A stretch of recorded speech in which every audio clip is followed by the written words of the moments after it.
Kalatapasvi doctor K Vishwanath గారు రూపొందించగా సంచలన విజయం సాధించిన శంకరాభరణం సినిమాలో శంకరశాస్త్రిగారి పాత్రకు ప్రేరణ మరెవరో కాదు, గాయక సార్వభౌమ పారుపల్లి రామకృష్ణయ్య పంతులుగారే. ఆ సినిమా విజయవంతం అయిందని తెలియగానే విశ్వనాథ్ గారు విజయవాడ వచ్చి గాంధీనగర్లోని పంతులుగారి విగ్రహాన్ని దర్శించుకుని పూలమాల వేసి వారికి తన కృతజ్ఞత తెలుపుకున్నారు.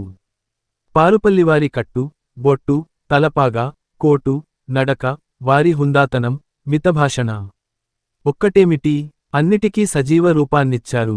పంతులుగారి జీవితంలో జరిగిన ఎన్నో సంఘటనలు, వారి నిస్వార్థ సంగీత సేవ, వీటిని తన చిత్రంలో ఎంతో అందంగా మలచారు విశ్వనాథ్ గారు. ఆఖరికి శంకరశాస్త్రిగారి శిష్యుడి పాత్ర కూడా పంతులుగారి శిష్యుడైన బాల మురళిదే. ఆ సినిమా చివరిలో శంకరశాస్త్రిగారికి వయోభారం చేత కచేరీ చేయలేని పరిస్థితి వస్తే వేదికపైకి శిష్యుడు వచ్చి గురువుగారు ఆగిన చోటు నుండి అందుకొని పాటని రసవత్తరంగా పూర్తి చేస్తాడు. దాదాపు అటువంటి సంఘటనే పంతులుగారి జీవితంలోనూ జరిగింది. ఆ రోజు జనవరి 7, 1942 సాయం సమయం త్యాగయ్యగారి ఆరాధనోత్సవాలు తిరువయ్యారులో జరుగుతున్నాయి.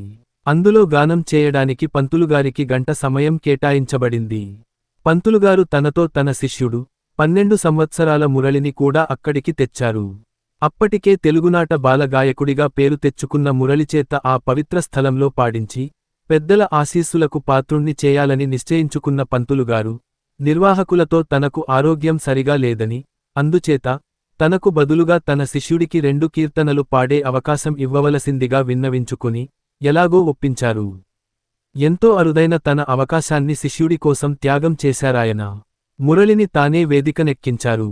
ఆజానుబాహులైన ప్రక్కవాద్య కళాకారుల మధ్య అర్భకుడైన బాలమురళి ప్రేక్షకులకు కనిపించకపోవడంతో ఒక పీటను తెప్పించి దానిపై కూర్చుండబెట్టారు.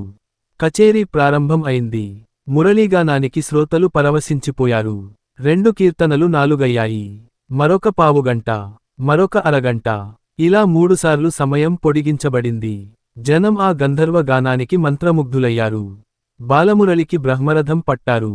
పంతులుగారి ఆనందానికి అవధులు లేవు. తనకు సంగీత వారసుణ్ణి ఇచ్చి తన అభీష్టాన్ని నెరవేర్చిన నాదయోగి త్యాగయ్యకు మనసులోనే తృప్తిగా నమస్కారం చేసుకున్నారు. ఇంచుమించుగా ఈ యథార్థ సంఘటనే శంకరాభరణం చిత్రంలో ఆఖరి దృశ్యంగా ప్రేక్షకుల మనఃఫలకాలపై చెరగని ముద్ర వేసుకొంది.